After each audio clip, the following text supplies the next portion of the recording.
যুক্তিসঙ্গত যুদ্ধ নয়, মুসলিমের উপর জুলুমের অত্যাচার। প্রিয় সাথী ও বন্ধুগণ, মহান রব্বুল আলামিন আজ থেকে প্রায় 1500 বছর আগে যে কালামে পাক সৃষ্টি করেছেন, প্রেরণ করেছিলেন, তাতে তিনি উল্লেখ করেছেন কুনতুম খায়রা উম্মাতি উখরিজাত লিন-নাস তা'মুরুনা বিল মারুফ ওয়া তানহাউনা আনিল মুনকার। উনি এই মানুষদেরকে উদ্দেশ্য করে বলেছেন, তোমরাই শ্রেষ্ঠ জাতি, তোমাদেরকে সৃষ্টি করা হয়েছে মানুষের কল্যাণের জন্য, সৎ কাজের আদেশ দেওয়ার জন্য, অসৎ কাজ থেকে নিষেধ করার জন্য। প্রিয় সাথী ও বন্ধুগণ, আমাদের প্রিয় নবী হযরত মুহাম্মদ সাল্লাল্লাহু আলাইহি ওয়াসাল্লাম তিনি তার মূল্যবান বাণীতে বলেছেন, পৃথিবীর কোথাও যদি তোমরা অন্যায় অরাজকতা দেখো, তাহলে তোমাদের প্রথম কাজ শক্তি প্রয়োগ করে সেটি বাধাগ্রস্ত করতে হবে। যদি না পারো তাহলে কণ্ঠের মাধ্যমে সেটি বাধা দাও, যদি না পারো তাহলে অন্তর দিয়ে ঘৃণা করো।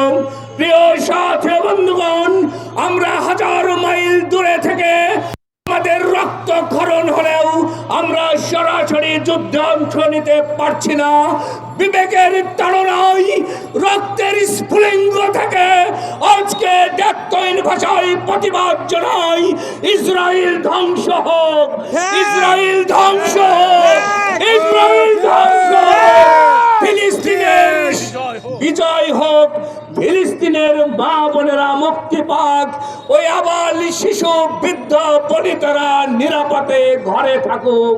মহান রব্বুল আলামিনের কাছে সেই প্রার্থনাই করি। প্রিয় সাথী ও বন্ধুগণ, পাশাপাশি বলতে চাই, আজকে জাতিসংঘের উচিত ছিল এই ইসরায়েলকে থামানো, গণহত্যা বন্ধ করে ফিলিস্তিনের বেঁচে থাকার ন্যূনতম অধিকার ফিরিয়ে দেওয়া। প্রিয় সাথী ও বন্ধুগণ, যে আরব ভূমিতে আজকে এই কাবা ঘরে হজ করতে আমরা যাই, তার কর্তৃত্ব নিয়ে যারা কোটি কোটি টাকার ব্যবসা করে, সেই আরবের শাসকেরা আজ পর্যন্ত নির্যাতিত মুসলমানের পাশে দাঁড়ায় না। প্রিয় সাথী ও বন্ধুগণ, আমাদের প্রিয় নবী তো বলেছিলেন, পৃথিবীর সকল মুসলমান ইখওয়ানিল, ভাই ভাই। তাহলে আজকে যেই মুসলমানেরা কাবা ঘরের নিয়ন্ত্রণ করে, ইসলামের 5টি স্তম্ভের 1টি স্তম্ভের দায়িত্ব পালন করে, তাদের ভাই হিসাবে ফিলিস্তিনের পাশে দাঁড়ানো উচিত ছিল। আমরা এর তীব্র নিন্দা জানাই।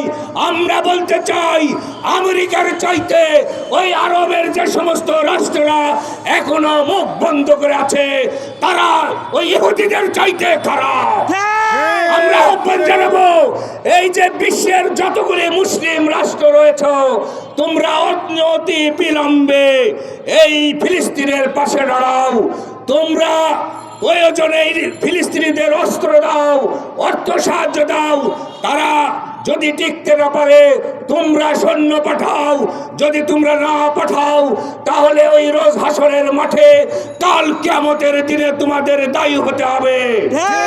সাথী বন্ধুগণ, বাংলাদেশ থেকে আমরা এতটুকুই বলতে পারি, আমাদের বর্তমান সরকার প্রধান ইতিমধ্যে বিবৃতি দিয়ে নিন্দা জানিয়েছে। আমরা জানি উনিও এখনো রাষ্ট্র ক্ষমতায় অনেক সমস্যার মধ্যে আছে, তারপরেও সমস্যার মধ্যে থেকে যতটুকু ফিলিস্তিনের জন্য করা যায় ততটুকু যেন উনি দায়িত্বহীনভাবে করার চেষ্টা করে। আমরা ভাসানী অনুসারী পরিষদ, ভাসানী জনশক্তি পার্টি এই ইউনুস ফিলিস্তিনিদের পক্ষে যে সমস্ত পদক্ষেপ গ্রহণ করবে, আমরা দায়িত্বহীন ভাষায় সমর্থন দেব ইনশাআল্লাহ। প্রিয় সাথী বন্ধুগণ, পরিশেষে আমরা এটুকু বলতে চাই, যারা প্রিন্ট ইলেকট্রিক মিডিয়ার মাধ্যমে আমার বক্তব্য শুনছেন, তাদের উদ্দেশ্যে বলতে চাই, এই ইসরায়েল বিভিন্ন ভুয়া জাতীয় পণ্য যেমন 7 আপ, পেপসি এই জাতীয় কোকা কোলা বিক্রি করে আমাদের কাছ থেকে টাকা চুষে নিয়ে গিয়ে টাকা দিয়ে অস্ত্র কিনে আমাদের ফিলিস্তিনের মাকে হত্যা করছে, সেই টাকা দিয়ে অস্ত্র কিনে আমাদের ফিলিস্তিনের শিশু সন্তানদের হত্যা করছে। সুতরাং আপনারা এই পণ্য বর্জন করে তাদেরকে অর্থনৈতিকভাবে কষ্টে ফেলার চেষ্টা করবেন। আপনাদের বিন্দু পরিমাণ এই সহযোগিতার কারণে ফিলিস্তিনি একটি শিশু রক্ষা পায়, ফিলিস্তিনি মা বোনেরা রক্ষা পায়, ফিলিস্তিনি যুবক বৃদ্ধরা রক্ষা পায়, তাহলে কাল কিয়ামতের মাঠে আপনি অন্তত বলতে পারবেন, ইয়া পরওয়ারদিগার, আমরা সরাসরি যুদ্ধাংশ নিতে না পারলেও আমরা অন্তর থেকে তাদের ঘৃণা করেছি। বাংলাদেশের প্রান্তরে দাঁড়িয়ে, এই পেশকাবের প্রান্তরে দাঁড়িয়ে আমরা প্রতিবাদ করেছি, তাদের পণ্য বয়কট করে তাদেরকে অর্থনৈতিক সমস্যায় ফেলার চেষ্টা করেছি। পরিশেষে আমি ইসরায়েলের ধ্বংস এবং ফিলিস্তিনের মুক্ত বাতাসে স্বাধীনভাবে চলতে পারে, তারা স্বাধীনতা পায়, সেই আকাঙ্ক্ষা রেখে মহান রব্বুল আলামিনের কাছে সেই প্রার্থনা করেই আমি আমার বক্তব্য শেষ করছি।